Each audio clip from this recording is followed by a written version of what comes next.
صبغة الله ومن أحسن من الله صبغة ونحن له عابدون۔ السلام علیکم ورحمۃ اللہ وبرکاتہ۔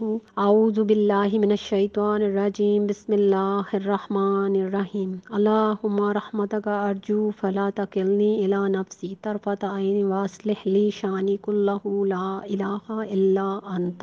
یہ دنیا آزمائش کی جگہ ہے، ہر انسان پر پریشانی آتی ہے۔ ہم کہتے ہیں کہ پیغمبر تو اللہ تعالیٰ کے برگزیدہ تھے، ان کے ساتھ تو معجزات ہوتے تھے، ہم کیا چیز ہیں؟ اگر ایسا ہے تو برگزیدہ پیغمبروں پر پریشانیاں پھر کیوں آتی؟ اس نقطے کو سمجھیے۔ یقین جانیں آج بھی میریکلز ہوتے ہیں، بس شر میں خیر کو تلاش کرنا ہوتا ہے۔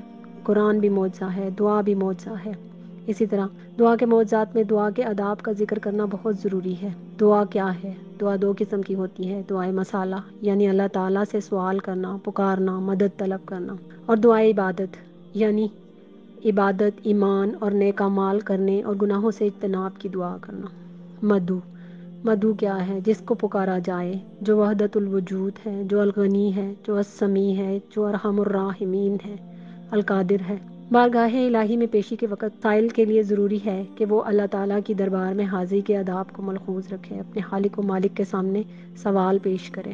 اس سے پہلے دعا میں ہاتھ اٹھانا بہت ضروری ہے۔ ایک حدیث میں حضرت سلمان فارسی سے مروی ہے کہ حضرت محمد صلی اللہ علیہ وآلہ وسلم نے فرمایا کہ بے شک تمہارا پروردگار بہت حیا رکھنے والا ہے، تمہارا پروردگار بہت شرم والا ہے۔ جب اللہ تعالیٰ کا بندہ ہاتھ اٹھا کر التجا کرتا ہے تو اللہ تعالیٰ کو حیا آتی ہے کہ وہ اپنے بندے کے ہاتھ واپس لوٹا دے۔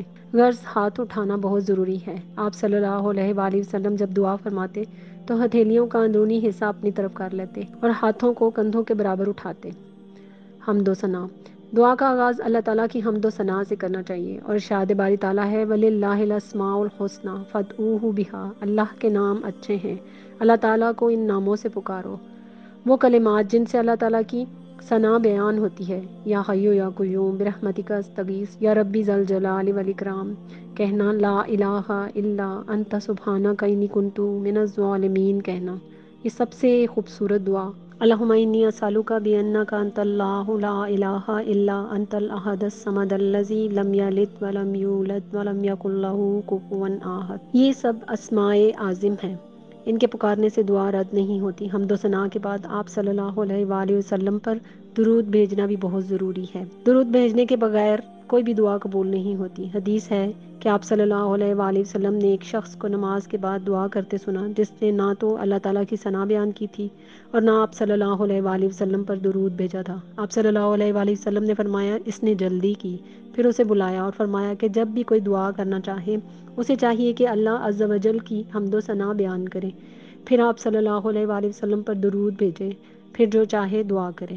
حمد و ثنا کے بعد انسان کو چاہیے کہ رب کریم کے حضور گناہوں کا اعتراف کرے تو اللہ تعالیٰ خوش ہوتے ہیں، جیسے استغفر اللہ ربی من کل ذنب واتوب الیک، اور رب اغفر لی وتب علی انک انت التواب الرحیم۔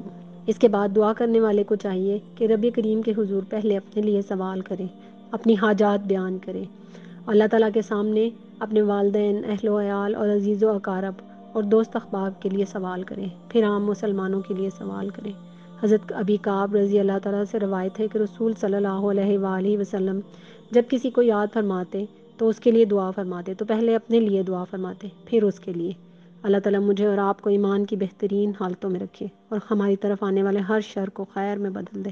آمین ثم آمین یا رب العالمین۔